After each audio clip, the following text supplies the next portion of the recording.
This is Manic Depressives. My comment. This should be read together with the passage on sudden death and suicide. It seems today that so many people seem to suffer with depression, and it is common for a large proportion of the population to be taking antidepressants. Far too many seem to allow themselves to fall further into their depression and then take the ultimate decision to end their lives.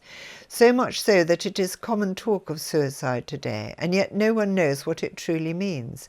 They have no thoughts of how this desperate act will affect them personally, and no idea that they will have to pay a penance for destroying their precious body and throwing away their valuable human life.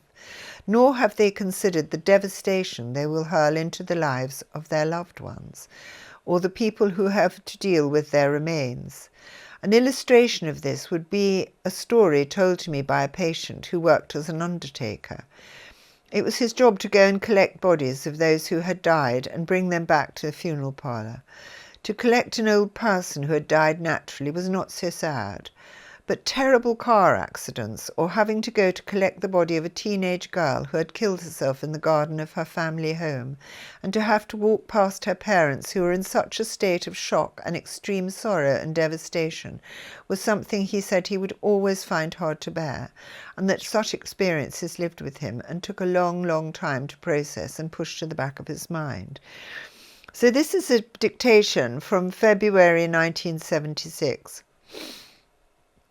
Such people as these, referred to as manic depressives, people seemingly without hope, are often physically ill, and such guidance as is available to them via knowledge from medical practitioners should be sought without delay.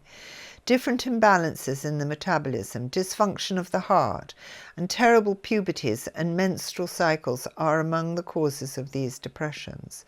There are, of course, others without hope, or it would seem so from their gloomy attitude to their own lives, and very often to every other advice or help that can be offered to them.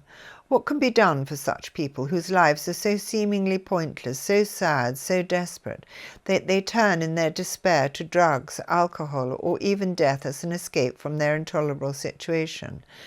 But what is their situation? Are they in intolerable pain, at their wits' end for lack of resource of one kind or another? Have they lost all those whom they love? Very occasionally, all too often, none of these dire circumstances exist at all, and a casual inquirer would imagine that the lives of the afflicted were comfortable, even happy.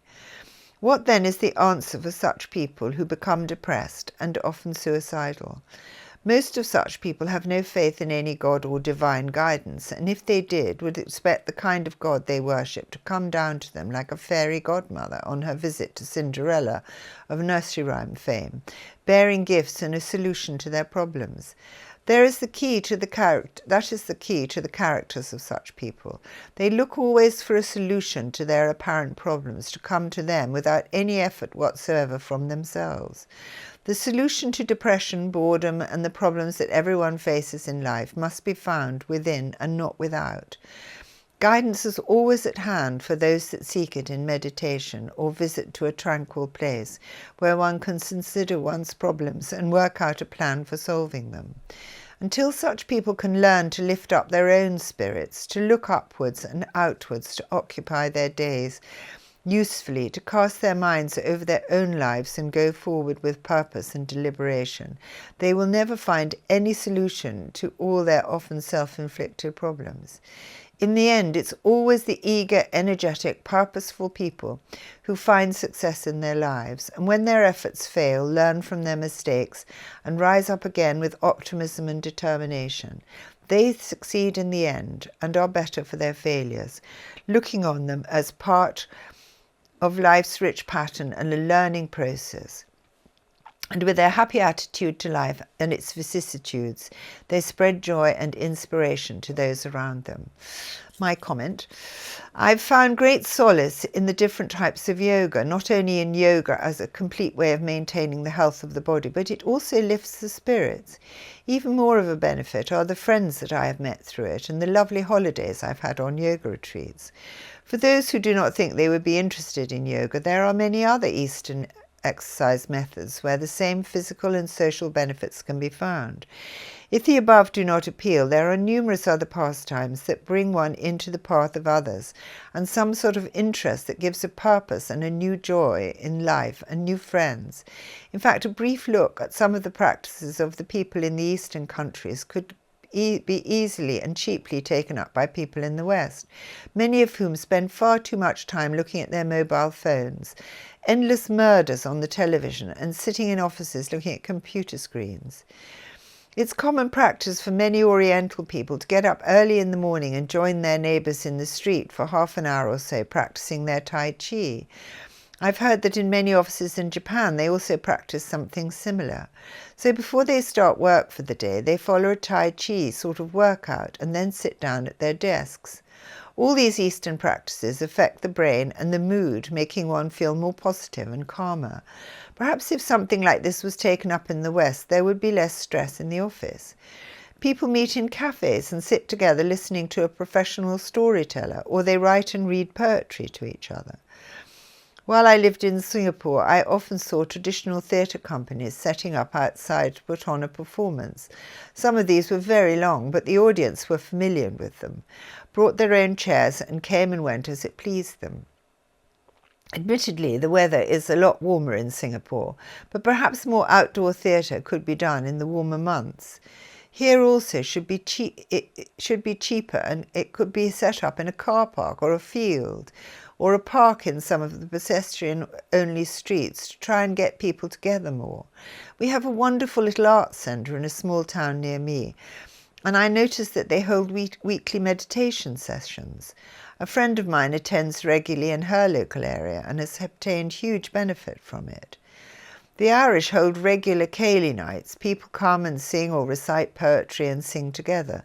The last one I went to started very late, so I thought I would just go for an hour to be polite, and I eventually tore myself away at 5:30 a.m. Many of our pubs have live music and quiz nights, which I am generally rotten at. Learning a new skill, such as the University of the Third Age or U3A. A friend of mine said that the Women's Institute has saved her. There is so much we can all do to meet more people, make more friends, and cheer ourselves up. Mankind was never designed to exist alone, and loneliness is the worst thing that people have to endure. One of the things that people should know is that, and I'll cover this in the next dictation, is that if you allow your spirit to become so low that you consider killing yourself, and then you do kill yourself, you really damage your spirit, your soul, in such a way that sometimes people have to be sent back as handicapped children. You almost always have to pay some sort of a penance for killing yourself. The other side try in every way to understand and to comfort people for what's happened. I mean, I think there are numerous men particularly who've been in the First and sometimes in the Second World War and have suffered terribly. And sometimes the feelings that they were left with after those wars have left them in a terrible situation and state of mind. So, I'm sure that everything is done for them, but we have to learn much more to learn to be happy for ourselves. Nobody's going to do it for you. Right, I'll try and find this other one about